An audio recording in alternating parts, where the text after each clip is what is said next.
小林爸爸講故事時間嚟啦！係啊，書變出嚟跳舞好玩啦！小朋友大家好，又到咗小林爸爸講故事時候啦，你準備好未呢？今日想同大家分享一個故事，故事名稱叫做拔苗助長。係故事入面有個好心急嘅農夫，為咗想稻苗生得快，做多咗，好事變壞事，當中會學到拔苗助長呢句成語，希望你哋日後可以有所得着。好，唔講咁多啦，故事開始。稻田好靚啊！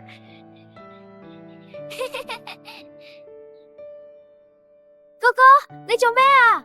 我而家彎低身拔河，你唔好亂嚟啊！拔下佢，幫佢再生得高啲。哥哥，你有冇聽過拔苗助長呢個故事啊？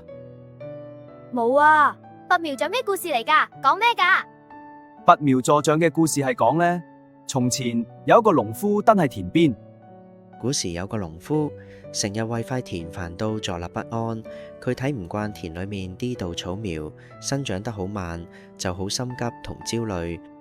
於是農夫就自作聰明咁，用拔苗嘅方法去令稻苗生得快啲。我諗到有辦法幫稻苗快速長高啦。於是佢二話不說，彎低腰，一手拔一株，用力向上拔，拔完一排又一排，連苗根都拔埋出嚟，直到拔到氣喘如牛，腰骨都直唔起。但望住塊田，心諗：哇，即刻高咗成寸，我真係天才。第二朝天光，佢興致勃勃衝去塊田，發現眼前一片焦黃，啲禾苗全部黃晒，根都爛晒。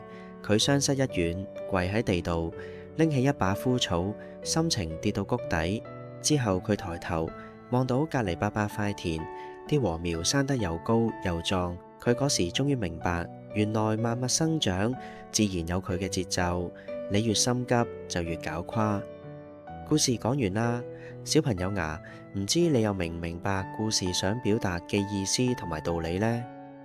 萬物都有佢自然發展嘅節奏同規律，強行干預、拔苗助長，只會破壞根基，適得其反，欲速則不達。簡單啲講就係太急於求成，反而達唔到目的；貪圖小利就辦唔到大事。真正嘅成長，從來唔係拔出嚟，而係養出嚟。如果鍾意小林爸爸講故事嘅影片，就記得訂閱、like 同埋 share 啦。仲有撳一下個鐘仔，咁樣下次一出新片就會通知你㗎喇。多謝各位，我哋下條片再見，拜拜。小林爸爸今晚又坐在床邊，講着故事陪他。